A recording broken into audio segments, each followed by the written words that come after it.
అందరికీ నమస్కారం. శ్రీమాత్రే నమః యూట్యూబ్ ఛానల్ కు స్వాగతం. అందరూ ఎలా ఉన్నారు? అందరూ బాగున్నారని ఆశిస్తూ ఈ రోజు మన వీడియోని మొదలు పెట్టేద్దాం. ఈ రోజు మన వీడియోలో వినాయక వ్రతకల్పాన్ని మనం ఏ విధంగా చేసుకోవాలని ఋషులు మనకి తెలియజేశారు, పాలవెల్లి ఎందుకు కట్టుకోవాలి, మండపాన్ని ఏ దిక్కున అమర్చుకోవాలి, అలాగే కలశంలో పంచపల్లవాలు పెట్టాలంటారు కదా, పంచపల్లవాలు అంటే ఏంటి, అలాగే వినాయకుడికి 21 పత్రాలతో ఈ వ్రతకల్పంలో పూజ అనేది చేస్తాము. ఆ 21 పత్రాలు ఏంటి, అలాగే ఏ రకంగా పూజ చేసుకోవాలి, పూజా విధానం ఏ రకంగా చేసుకోవాలి, ఇలాంటి విషయాలన్నీ ఈ వీడియోలో మనం తెలుసుకుందాం. మనం ప్రతి సంవత్సరం జరుపుకునే పండుగలలో వినాయక చవితి ఒకటి. ఇది భాద్రపద మాసంలో శుక్లపక్షంలో అంటే పౌర్ణమికి ముందు వచ్చే చవితి తిథి రోజున గణపతి ఆరాధన చేస్తాము. ఆ రోజు గణపతి జన్మించినట్టుగా కూడా మనకి ఇతిహాసాలు తెలుపుతున్నాయి. వినాయకుడు అన్ని గణములకు అధిపతి అవ్వడం వలన మనం చేసే ప్రతి పనికి ముందుగా గణపతిని ఆరాధించడం ఆనవాయితీగా వస్తుంది. గణపతిని మొదటిగా ఆరాధించి అన్ని కార్యక్రమాల యందు విఘ్నాలు తొలగించుకుంటున్నాం మనమందరం. ఈ వినాయక చవితి వ్రతమును మనకు ఋషులు తెలియజేశారు. అందుకే దీన్ని వినాయక వ్రతకల్పము అంటారు. అంటే ఋషులు చెప్పినది చెప్పినట్లుగా ఆచరించాలి తప్ప మనకు అనుకూలంగా మార్చుకొని వ్రతాన్ని చేయకూడదు. ఋషులు చెప్పినట్లుగా మనం ఆ రోజున సూర్యోదయానికి ముందే లేచి కాలకృత్యాలు తీర్చుకొని ఇంటిని శుభ్రం చేసుకోవాలి. ఇంట్లో ఉత్తర దిక్కులో గోపంచకంతో అలికి దాని మీద వరిపిండితో పద్మం ముగ్గు వేసి పసుపు కుంకుమలతో అలంకరణ చేయాలి. దానిపైన నూతన వస్త్రం వేసి ధాన్యాన్ని కానీ బియ్యాన్ని కానీ పోసి దానిపైన మన శక్తి కొలది బంగారాన్ని కానీ వెండిని కానీ లేదా మట్టితో చేసిన వినాయకుణ్ణి పెట్టి వరసిద్ధి వినాయకుడిగా పూజ చేస్తాము. అసలు ఋషులు మండపాన్ని ఉత్తర దిక్కునే పెట్టాలి అని ఎందుకు చెప్పారో ఇప్పుడు మనం తెలుసుకుందాం. గణపతి గురు స్వరూపం. గణపతిని ఉత్తరానికి పెట్టడం అంటే గణపతి దక్షిణాన్ని చూస్తూ ఉంటారన్నమాట. అటువంటి గణపతిని ఆరాధన చేసిన భక్తులకు జ్ఞానాన్ని కల్పించి తద్వారా మనందరికీ సత్కర్మలను ఆచరించినట్లుగా చేసి అంత్యములో మనకి యమబాధలు లేకుండా మోక్షాన్ని ప్రసాదించి స్వర్గలోకానికి పంపిస్తారు. ఇది దాని వెనుకున్న ఆంతర్యం. అందుకే మండపారాధన మనం ప్రత్యేకంగా గణపతి మండపారాధన మాత్రం ఉత్తర దిక్కున పెట్టుకుని చేసుకోవాలని ఇందుకే చెప్తారు. ఈ మండపం ఏర్పాటు చేసుకున్న తర్వాత ఈ మండపానికి మనం పాలవిల్లు అనేది కట్టుకుంటాం కదా. ఇప్పుడు పాలవిల్లు అంటే ఏంటి, అసలు పాలవిల్లుని ఎందుకు కట్టాలి అనేది ఇప్పుడు మనం తెలుసుకుందాం. అయితే ఇక్కడ పాలవిల్లు అంటే కల్పవృక్షంతో సమానం అన్నమాట. కల్పవృక్షము మనకి కోరిన కోరికలు తీరుస్తుంది.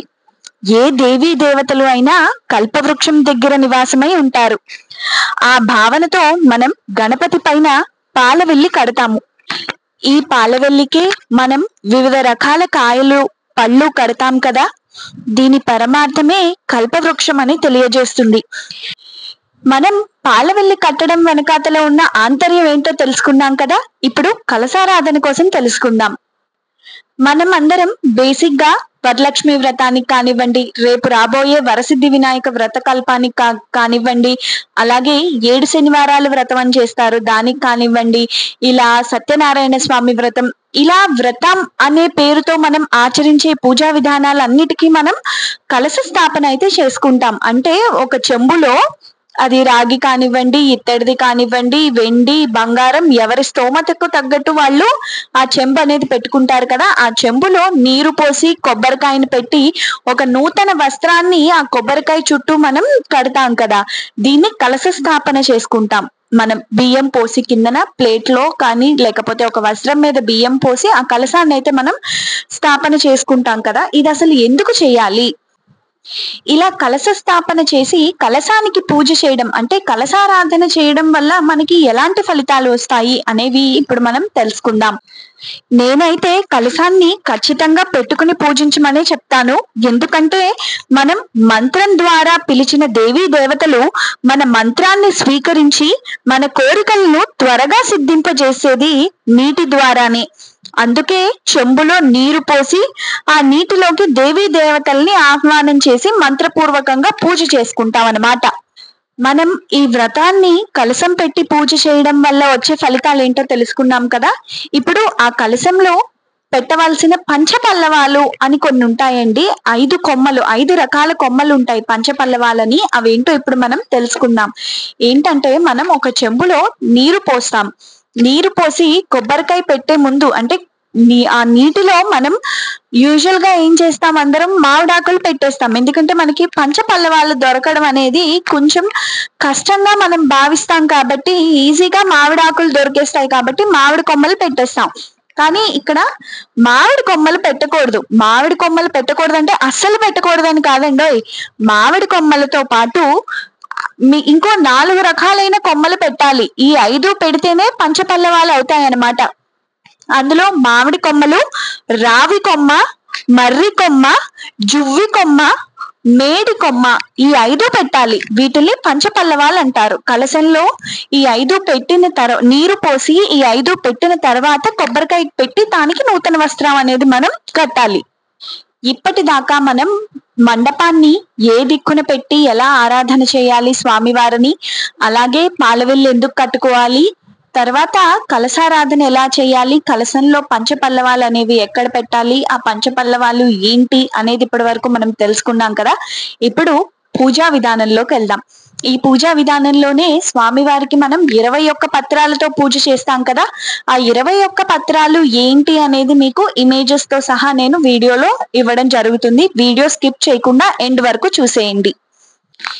ఇప్పుడు మనం పూజా విధానంలోకి వెళ్ళిపోదాం. పూజా విధానం అంటే నేను గుర్తుపెట్టుకోండి, మంత్రపూర్వకంగా ఏ శ్లోకాలు చదివి ఈ వీడియోలో మీకు వినిపించట్లేదు. నేను జస్ట్ ఒక బ్రీఫ్ ఇస్తున్నానంటే మన ఋషులు చెప్పిన విధంగా పూజా విధానం ఎలా చేసుకోవాలి, దేని తర్వాత ఏ స్టెప్ వస్తుంది అన్నది మాత్రమే నేను మీకు చెప్తున్నాను. మంత్రపూర్వకంగా మీకు పూజా విధానం, నిత్య పూజా విధానం ఎలా అయితే చేసుకుంటామో ఇది అలానే చేసుకుంటాము. జస్ట్ మనకి ఆ పేర్లలో డిఫరెన్స్ వస్తుంది అంతే. మీ అందరికీ నిత్య పూజా విధానం మంత్ర భాగంతో సహా మన ఋషులు మనకు అందించినట్టుగా శాస్త్రాల్లో ఉన్నట్టుగా మీకు కావాలి అనుకుంటే నాకు కింద కమెంట్ బాక్స్ లో కమెంట్ చేయండి. నేను నిత్య పూజా విధానం వీడియో చేసి మీకు అందరికీ అందిస్తాను.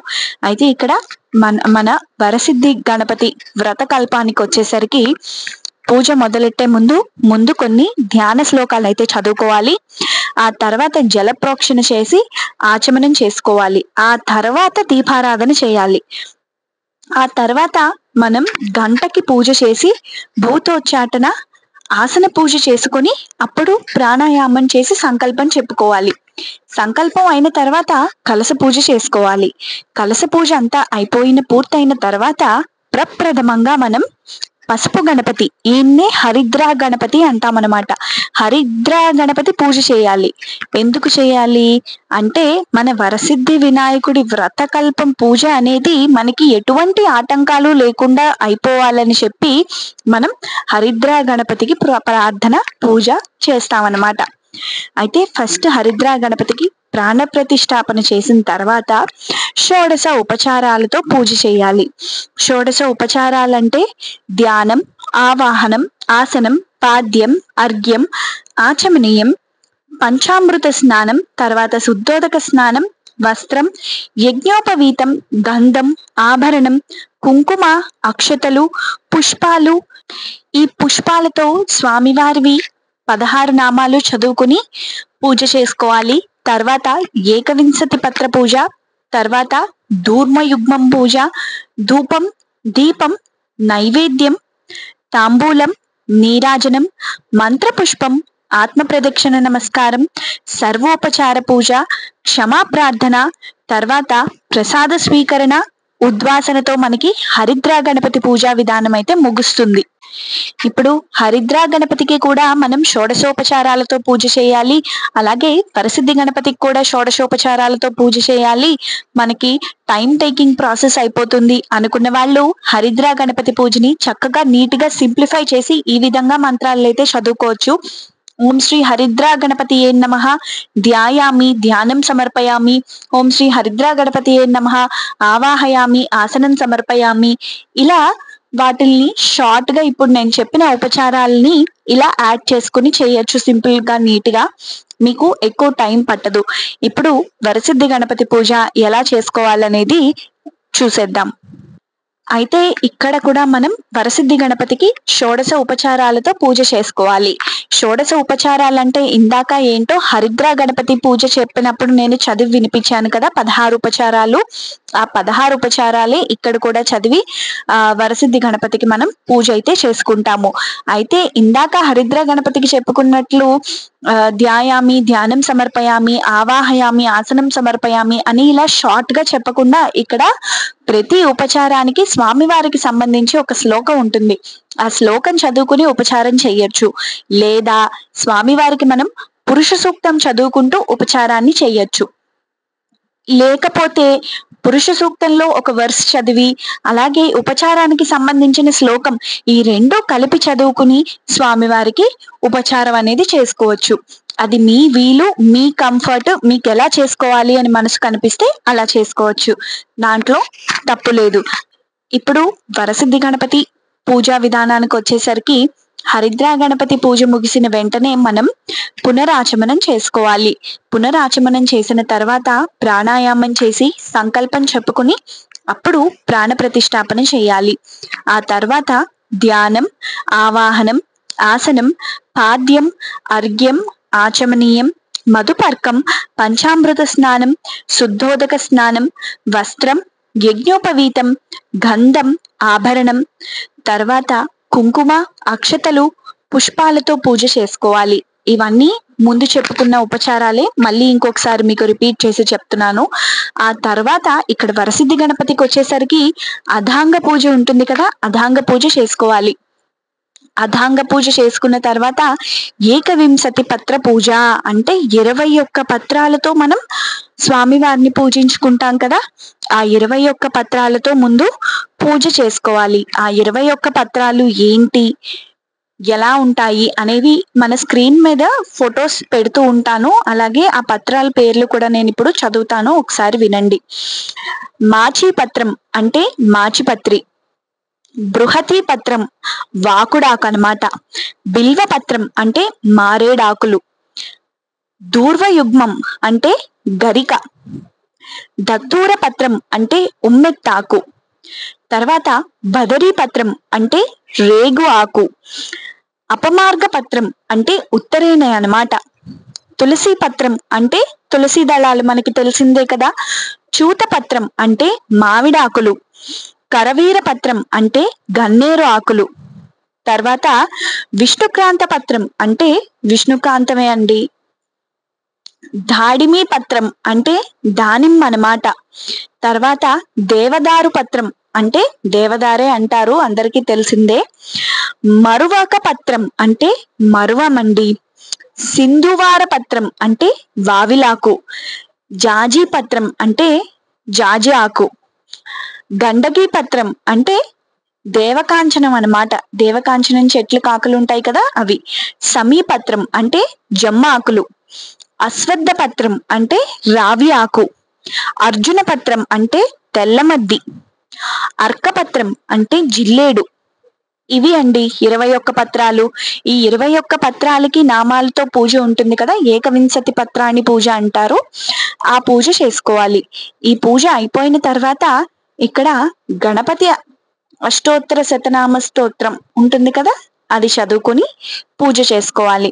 తర్వాత దూర్వయుగ్మ పూజ అంటే మనకి గరికి కాస్త ఎక్కువే కావాలి, ఎందుకంటే గణపతికి గరికంటే ప్రీతి కాబట్టి మనకి 10 నామాలు ఉంటాయి దూర్వయుగ్మం పూజలో.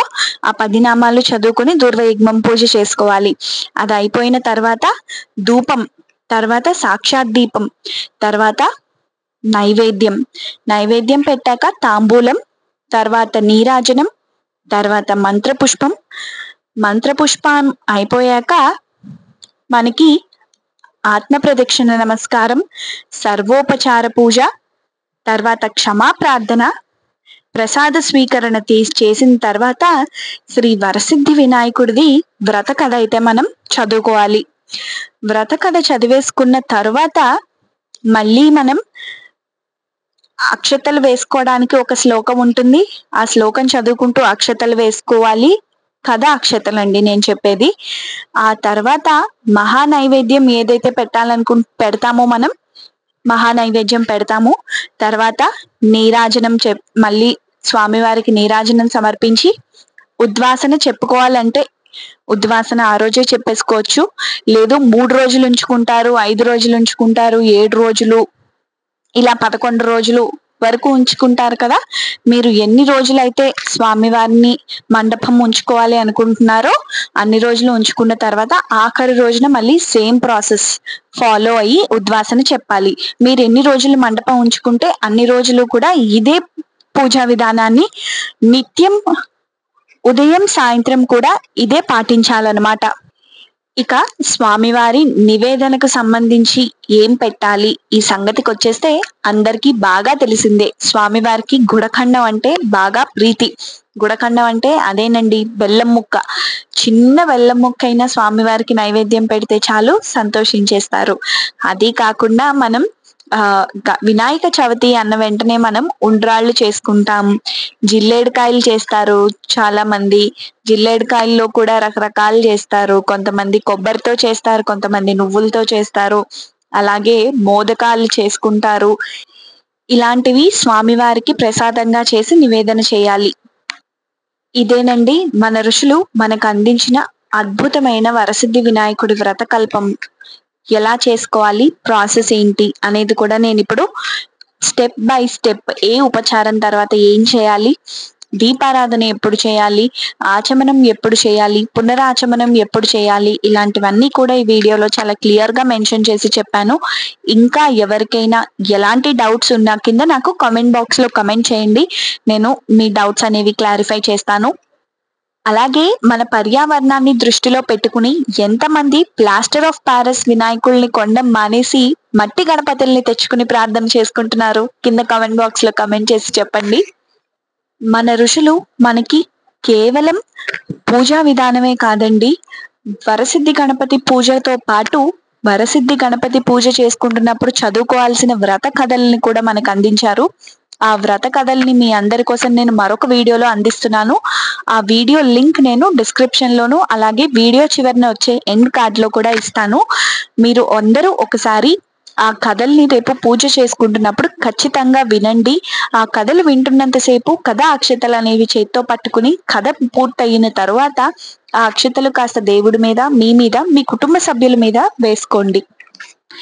ఎప్పట్లాగే ఈ వీడియో మీ అందరికీ చాలా ఇన్ఫర్మేటివ్ గా ఉందనుకుంటున్నాను. వీడియో కనుక నచ్చినట్టయితే లైక్ చేయండి, షేర్ చేయండి, కమెంట్ చేయండి, సబ్స్క్రైబ్ చేయండి.